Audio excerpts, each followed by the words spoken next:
खुलुमबाय रायजोफोर गासैखौबो आरो फैलायबाय गोदान मोनसे भिडिअ लानानै नोंथांमोननि गेजेराव दिनै आं नोंथांमोननि थाखाय लाबोदों एकदम रियेल मोनसे स्टोरी जेखौ माने आं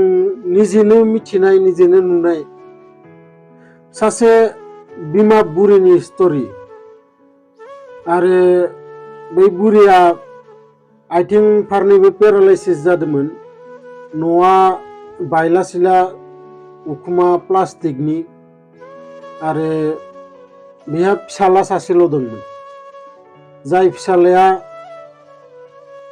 बाजाराव माने थेला गारियाव लांनानै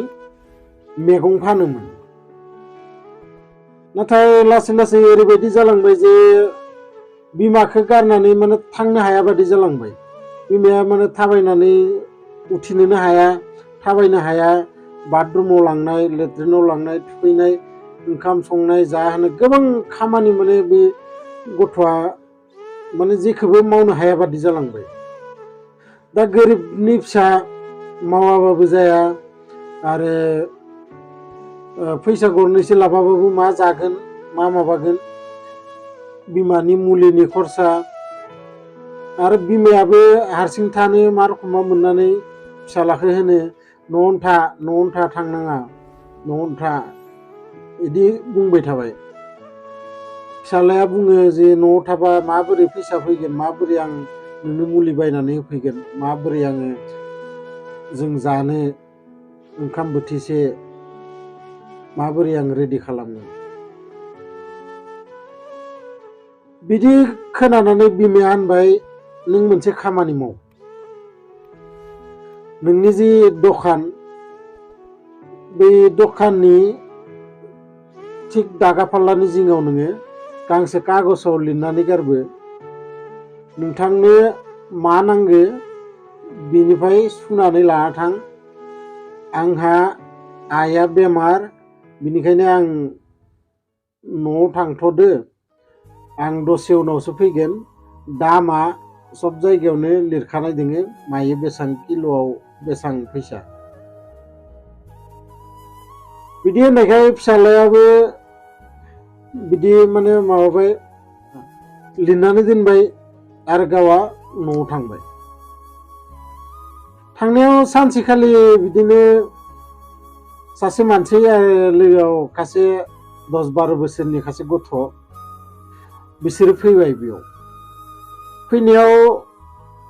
बिनि माने थेलायाव माबाबो दंमोन आपेलबो दंमोन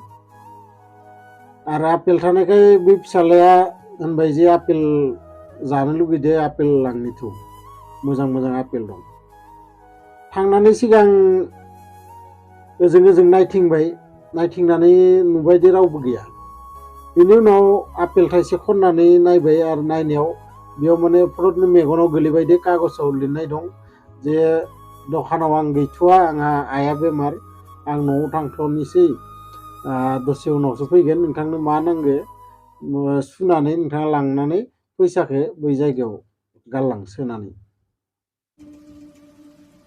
बेखौ नुनानै बे मानसिया आधा केजि आपेल लानायसै 120 टाका केजि लिरनाय दंमोन आरो हिसाबाव 60 टाका जायो बे मानसिया 200 टाका गांसे कागजाव गावनि फन नाम्बारखौ लिरनानै बेयाव लिरबाय जे सम मोनबाथाय आंखौ कल खालाम होननानै बै 200 टाका बे कागजै लाबोै सोनानै गालांनायसै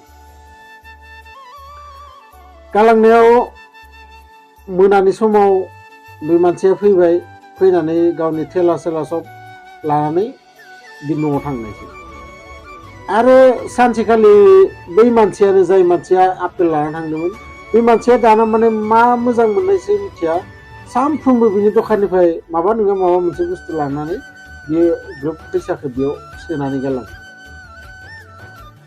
आरो सानसेखालि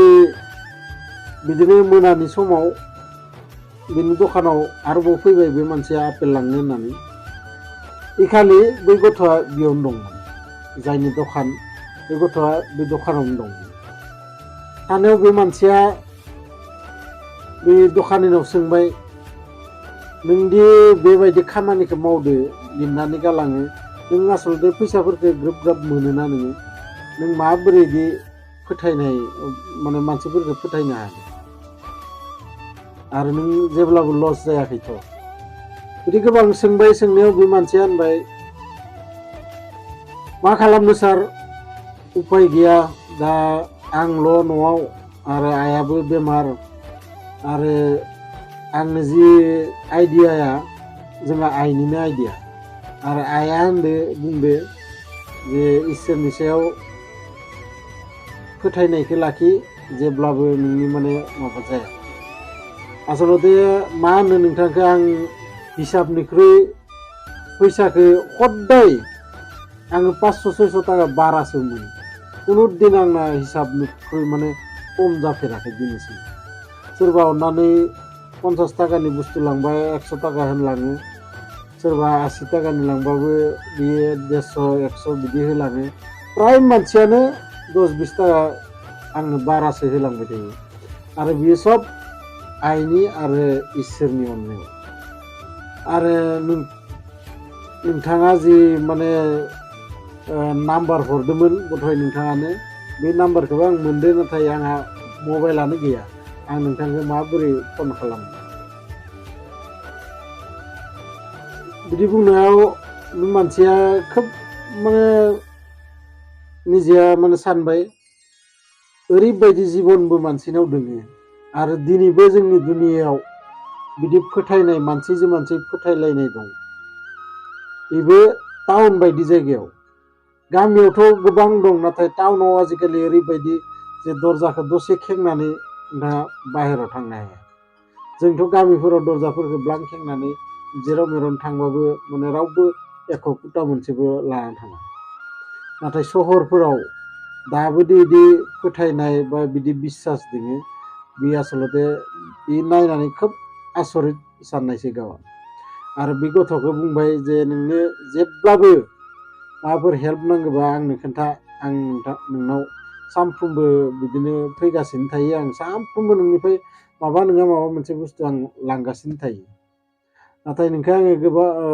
बेसेबांबा बार आङो नेदोंमोनबो आधा घन्टा 1 घन्टा बे जायगायाव नाथाय खनसेबो लोगो मोनासै नाथाय दिनै लोगो मोनबाय खोब मोजां मोनबाय आङो जायखिजाया नोंथांमोना बे भिडिअखौ मोजां मोनदोंबाथाय लाइक शेयार कमेन्ट खालाम एकदम रियेल स्ट'रि आं नोंथांमोननो आङो दिनै खोन्थाबाय आरो बे जायगाखौल' आरो मुंखौल' आं खोन्थायाखै नोंथांमोननो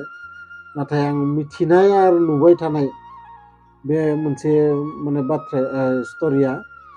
आरो लोगोसे जायफोरा गोदानै आंनि चेनेलाव फैदों नोंथांमोना आंनि चेनेलखौबो साबस्क्राइब खालाम गोजोन्थों।